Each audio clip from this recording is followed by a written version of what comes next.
ಇಡೀ ವರ್ಲ್ಡಲ್ಲಿ ಅತಿ ಹೆಚ್ಚು ವೆರೈಟೀಸ್ ಇರೋದು ನಮ್ಮ ಕರ್ನಾಟಕ. ಒಟ್ಟು ತಂಡ ಇರೋದು ಕರ್ನಾಟಕದಲ್ಲಿ 5,000. ಒಟ್ಟು ಕಲಾವಿದರು ಕರ್ನಾಟಕದಲ್ಲಿ 6 ರಿಂದ 7 ಲಕ್ಷ ಜನ ಕಲಾವಿದರು ಇವತ್ತು.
ಇಡೀ ವರ್ಲ್ಡಲ್ಲಿ ಅತಿ ಹೆಚ್ಚು ವೆರೈಟೀಸ್ ಇರೋದು ನಮ್ಮ ಕರ್ನಾಟಕ.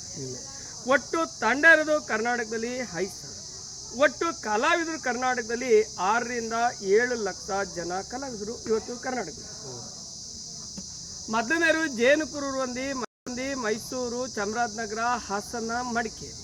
ಅವರು ಕಾಡ ಮಧ್ಯದಲ್ಲಿ ಹಾಡಿ ಅಂದರೆ ಮನೆ ಕಟ್ಕೊಂಡು ಜೇನ ಬಿಡಿಸಿ ಗೆಡ್ಡೆ ಗೆಣಸು ತಿನ್ಕೊಂಡು ಜೀವನ ಸಾಗಿಸ್ತಾರೆ. ಆನೆ ಪಳಗಿಸ್ತಕ್ಕಂಥ ಮಹೌತ್ರು ಜೇನುಕುರೂರು. ಇವತ್ತಿಗೂ ಮೈಸೂರು ದಸರಾದಲ್ಲಿ ಆನೆ ನಡೆಸೋರು ಜೇನುಕುರೂರು. ಅವರು ಸೋರೆಕಾಯಿ ಬುರುಡೆಯನ್ನು ಅಳ್ಳಾಡಿಸಿ ದೇವ್ರನ್ನ ಅವ್ರ ಮೈ ಮೇಲೆ ಹಾವನ್ಸ್ಕೊಂತಾರೆ. ಇವತ್ತು ಅಕ್ಷಯ ಪಾತ್ರೆ 3, ಶಿವಂದು ದೋಣಿ, ವಿಷ್ಣುದು ಕಣ್ಜ, ಜೋಗಿದು ಸೋರೆಕಾಯಿ. ಅವ್ರು ಬೆಳಗ್ಗೆಯಿಂದ ಸಂಜೆವರೆಗೂ ದುಡಿದು ಸಂಜೆಗೆ ಏನು ಕುಣಿತ ಮಾಡಬೇಕು, ಏನು ಮನೋರಂಜನೆ ಮಾಡಬೇಕು ಅಂದ್ರೆ ಗೊತ್ತಿರಲಿಲ್ಲ. ಹಕ್ಕಿ ಪಕ್ಷಿಗಳು ಹಾರ್ವಿಕೆ ಮತ್ತು ಅವರು ಬೇಟೆ ಆಡೋತನ್ನೇ ಗಂಡ ಹೆಂಡತಿ ಮಕ್ಕಳೆಲ್ಲ ಸೇರ್ಕೊಂಡು ಕುಣಿತಗಳನ್ನು ಮಾಡ್ತಾರೆ. ಎರಡನೇರು ಗೊಂಡ್ರು ಮಂದಿ ಉತ್ತರ ಕನ್ನಡ ಜಿಲ್ಲೆ ಭಟ್ಕಳ ಸಮುದ್ರ ತೀರ ಪ್ರದೇಶ. ಅವರ ಕಸು ಕೃಷಿ. ಅವರು ಅಡಿಕೆ ಮತ್ತು ಭತ್ತವನ್ನು ಬೆಳೀತಾರೆ. ನೀವು ಯಾವುದೇ ಒಂದು ಟ್ರೈಬಲ್ ಮನೆ ಹತ್ರ ಹೋದರೆ ತುಳಸಿ ಕಟ್ಟೆ ಪೂಜೆ ಮಾಡಿ. ಏಕೆಂದರೆ ತುಳಸಿ ಕಾಡಲ್ಲಿ ಎಲ್ಲೂ ಸಿಗಲ್ಲ, ಅದು ಆಯುರ್ವೇದಿಕ್ ವಸ್ತು. ನೀವು ಯಾವುದೇ ಒಂದು ಟ್ರೈಬಲ್ ಮನೆ ಬಳಿಗೆ ಹೋದರೆ ಮೋಟ್ಕೋಡೆ ಹಟ್ಟ ಪ್ರತಿ ಮಲ್ಲು ಇರುತ್ತೆ, ಬತ್ಲ ಮನೆ ಹೊರಗಡೆ ಇರುತ್ತೆ, ಬಾತ್ರೂಮ್ ಇರಲ್ಲ. ಅವರು ಬೆಳಗ್ಗೆಯಿಂದ ಸಂಜೆವರೆಗೂ ದುಡಿದು ಸಂಜೆಗೆ ಹೆಣ್ಮಕ್ಳು ಹಾಡು ಹೇಳ್ತಾರೆ, ಗಂಡು ಮಕ್ಕಳು ಡಕ್ಕೆ ಹಿಡ್ದು ಸುಗ್ಗಿ ಕುಂತ. ಇವರು ಮಲೆ ಕುಡಿಯೋರು. ಮಲೆ ಅಂದರೆ ಬೆಟ್ಟದ ತಪ್ಪಲ್ಲ ಮಧ್ಯದಲ್ಲಿ ಆಡಿ ಅಂದರೆ ಮನೆ ಕಟ್ತಾರೆ. ಇವರು ಮಡಿಕೇರಿ, ಚಿಕ್ಕಮಂಗ್ಳೂರು, ದಕ್ಷಿಣ ಕನ್ನಡ ಜಿಲ್ಲೆಯವರು. ಇವರ ಕಸು ಕೃಷಿ ಕೆಲಸ ಮಾಡೋದು, ಕಾಡಲ್ಲಿ ಮರದ ಹೊಟ್ಟನ್ನು ಸೇಕರಣೆ ಮಾಡೋದು, ಬಿದಿರಲ್ಲಿ ಚಾಪೆ ಬುಟ್ಟಿ ಎಣಿಯೋದು, ಹೆಜ್ಜೆಯನ್ನು ಬಿಡಿಸೋದು. ಅಕ್ಕಿ ಗೌಡ್ರು ಬಂದು ಉತ್ತರ ಕನ್ನಡ ಜಿಲ್ಲೆ ಗೌಡ್ರಲ್ಲ, ಹಾಲಕ್ಕಿ ಗೌಡ್ರು. ಇವರಿಗೆ ಹಾಲಕ್ಕಿ ಗೌಡ್ರು ಅಂತ ಯಾಕೆ ಹೆಸರು ಬಂತು ಅಂದರೆ ಹಾಲನ್ನು ಕೊಟ್ಟು ಅಕ್ಕಿಯನ್ನು ಇಸ್ಕೊಂಡು ಬರೋದು, ಅದಕ್ಕೆ ಹಾಲಕ್ಕಿ ಗೌಡ್ರು ಅಂತ ಕರೆದ್ರು. ಇವ್ರು ಯಾರು ಬ್ಲೌಸ್ ಹಾಕಲ್ಲ, 2-3 kg ಕರೆಮಣೆನೆ ಹಾಕೊಂಡು ತಮ್ಮ ದೇಹ ಮುಚ್ಕೊಂತಾರೆ. ಇವರ ಕಸು ಕೃಷಿ ಕೆಲಸ ಮಾಡೋದು. ನೋಡಿ ಅಲ್ಲಿ ಕಾಡಲ್ಲಿ ಸೌದೆ ಕಡ್ಕೊಂಬಂದು ಮಾರಾಟ ಮಾಡೋದು, ಕಾಡ ಹಣ್ಣುಗಳನ್ನು ತಂದು ಮಾರಾಟ ಮಾಡೋದು. ಈ ಪದ್ಮಶ್ರೀ ಅವಾರ್ಡ್ ಐತಲ್ಲ, ಸುಕ್ರಿ ಬೊಮ್ಮೇಗೌಡನ ಮನೆ ಸೇಮ್ ಹಿಂಗೆ ಬನ್ನಿ. ಅದಕ್ಕೆಲ್ಲ ಮಿಗಿಲಾಗಿವರು ಈಚಲ ಮತ್ತು ಬಗಣಿ ಹೆಂಡ ಇಡ್ತಾರೆ.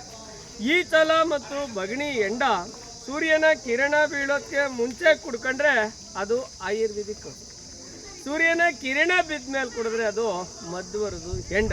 ಕುಡಿಯ ದಂಪತಿಗಳು ಕುಣಿದ್ರೆ ನೋಡಿ, ಕುಡಿಯ ದಂಪತಿಗಳ ಕುಣಿತ ಆ ಮಹಿಳೆಯರು ಬಹಳ ಅದ್ಭುತವಾಗ್ತದೆ. ಇವರು ಹಾಲಕ್ಕಿ ಗೌಡ್ರು ಬಂದು ಉತ್ತರ ಕನ್ನಡ ಜಿಲ್ಲೆ ಗೌಡ್ರಲ್ಲ, ಹಾಲಕ್ಕಿ ಗೌಡ್ರು. ಇವರಿಗೆ ಹಾಲಕ್ಕಿ ಗೌಡ್ರು ಅಂತ ಯಾಕೆ ಹೆಸರು ಬಂತು ಅಂದರೆ ಹಾಲನ್ನು ಕೊಟ್ಟು ಅಕ್ಕಿಯನ್ನು ಇಸ್ಕೊಂಡು ಬರೋದು, ಅದಕ್ಕೆ ಹಾಲಕ್ಕಿ ಗೌಡ್ರು ಅಂತ ಕರೆದ್ರು. ಇವ್ರು ಯಾರು ಬ್ಲೌಸ್ ಹಾಕಲ್ಲ, 2-3 kg ಕರೆಮಣೆನೆ ಹಾಕೊಂಡು ತಮ್ಮ ದೇಹ ಮುಚ್ಕೊಂತಾರೆ. ಇವರ ಕಸು ಕೃಷಿ ಕೆಲಸ ಮಾಡೋದು ನೋಡಿ, ಅಲ್ಲಿ ಕಾಡಲ್ಲಿ ಸೌದೆ ಕಡ್ಕೊಂಬಂದು ಮಾರಾಟ ಮಾಡೋದು, ಕಾಡ ಹಣ್ಣುಗಳನ್ನು ತಂದು